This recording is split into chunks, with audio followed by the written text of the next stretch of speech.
नबी मुकर्रम मिठो मुअज़्ज़म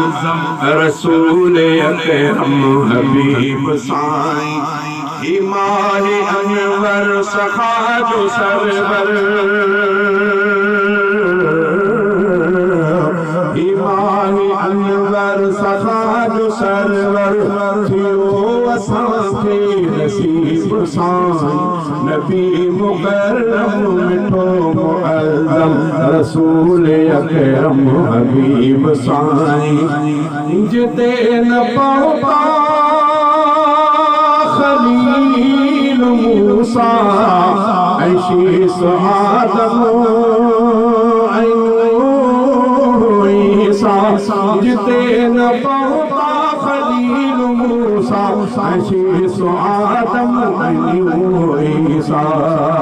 उते खुदा जे इनायतुनि सां कयो सफ़र हुई अजीब साईं उते खुदा जे इनायतुनि सां कयो सफ़र हुई अजीब साईं इमाम अनवर सखा जो सरवर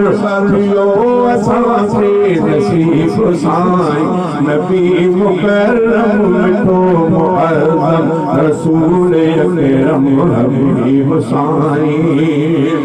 हशर जे मैदान मंझ हूंदी ज़ुबान नफ़्सी नबी वलीअ जी हशर जे मैदान मंझ हूंदी ज़ुबान नफ़्सी नबी वलीअ जी उते किननि कोढड़नि जे हूंदो उते किननि कोढड़नि जे हूंदो क़रीब तर खां क़रीब साईं उते किननि कोढड़नि जे हूंदो क़रीब तर खां क़रीब साईं इमाम अनवर सखा जो सरवर थियो असांखे नसीब साईं नबी मुकर्रम मिठो मुअज़्ज़म रसूल अकरम हबीब साईं हित्री असी पार शान वारा कीमिया शिफा हित्री असी पार शान वारा कीमिया शिफा यो दर्द मंदन दिलाए बेशक यो दर्द मंदन दिलाए बेशक हिन सोहांदो तबीब साईं यो दर्द मंदन दिलाए बेशक हिन सोहांदो तबीब साईं इमाम अनवर सखा जो सरवर थियो असां नसीब साईं नबी मुकर्रम रसूल अकरम हबीब साईं हसन में अलहम दवार झंडो शफाअत जो निशान बणजी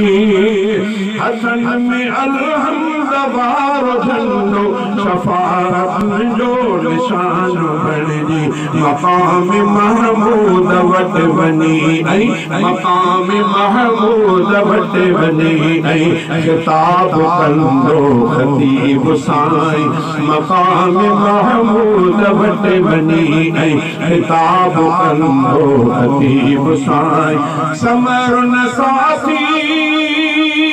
अमल न आहे तुझे थी आदो हशर